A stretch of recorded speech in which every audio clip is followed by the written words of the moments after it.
Embarquons maintenant pour un endroit étonnant. L'île de Jeju en Corée du Sud est surnommée la Hawaï coréenne. Ses plages paradisiaques et ses vagues immenses en font le paradis des surfeurs, mais ce sont surtout ces plongeuses qui font la renommée de l'île. Une poignée de femmes qui pêchent oursins et poulpes selon une tradition vieille d'un siècle. Olga Lévesque, Lucas Lassalle. Comme un rocher dans la mer du Japon. Jeju, la volcanique, est pourtant bien coréenne, née de l'union de la lave, du vent et de l'eau. L'eau, c'est leur élément. Les Haenyeo, les femmes de la mer, sont pêcheuses de mère en fille. Ici, pas de bateau. Elles pêchent à la main et en apnée. Une tradition propre à Jeju, vieille de 100 ans. En un siècle, leur équipement n'a que très peu changé. Un masque, une combinaison et quelques outils. Ça, c'est un crochet que l'on plante dans la roche. Il est attaché à cette bouée par une corde. Quand on va dans l'eau, il y a parfois pas mal de courant. Ça nous évite de dériver et de ne plus savoir où on est. Car pour pêcher, les Haenyeo vont au large et jusqu'à 20 mètres de profondeur. 4 à 5 heures sous l'eau pour trouver algues, poulpes et oursins. À l'origine, ce butin leur permettait de nourrir leur famille quand les hommes étaient à la guerre. Aujourd'hui, elles vendent leurs prises et parviennent à se dégager un petit salaire, mais encore faut-il que la pêche soit bonne.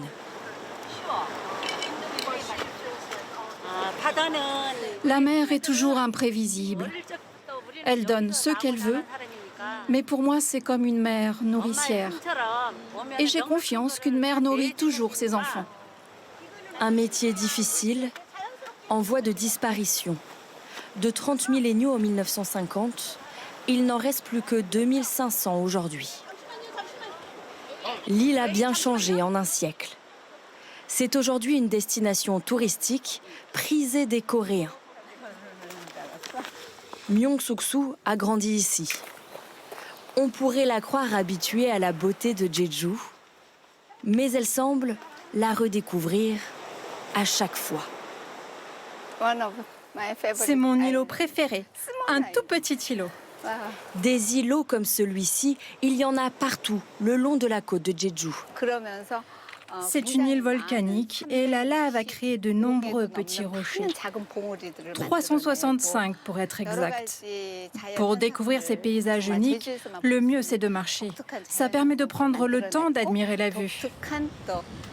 Pour permettre à tous de découvrir son île à sa manière, elle a créé en 2007 les premiers chemins de randonnée de Jeju. Certains mènent aux plages paradisiaques de l'île, mélange de bleu, de vert et de beige. Vu d'ici, il est facile de comprendre pourquoi l'île est surnommée le Hawaï coréen. Et que serait Hawaï sans ses surfeurs? C'est le meilleur spot de surf de Corée.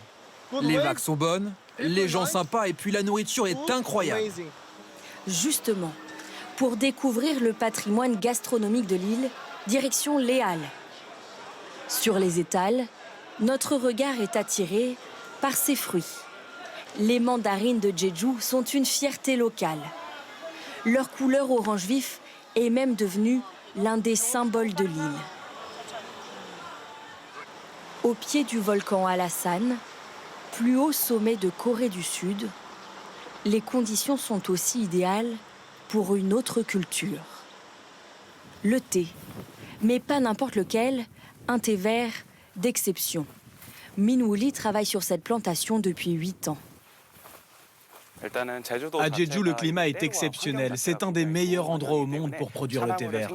Le soleil, l'air frais, le sol de lave que l'on doit au volcan Hallasan, ça en fait vraiment un endroit parfait. Les pousses les plus jeunes serviront à faire du matcha, une poudre de thé consommée depuis des siècles en Asie. Sa préparation est appelée cérémonie du matcha. Et c'est tout un art. Une eau à 75 degrés pour ne pas brûler les feuilles. Puis vient l'étape cruciale. Le matcha, contrairement à d'autres thés, ne se dissout pas naturellement dans l'eau.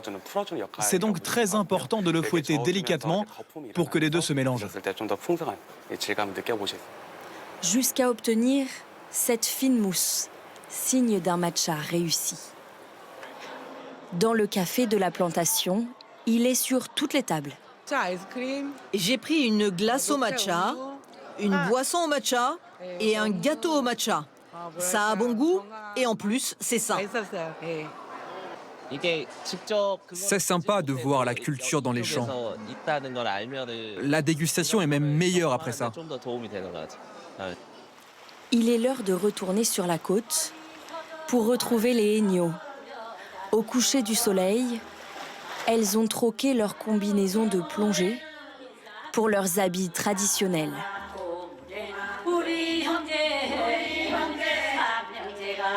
Devant les visiteurs, elles racontent leur quotidien en chansons.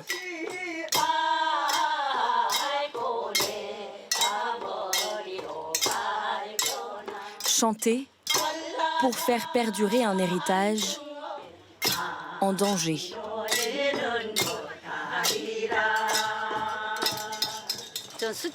Chaque jour, il y a de moins en moins d'agneaux et on ne sait pas combien de jeunes vont reprendre le flambeau.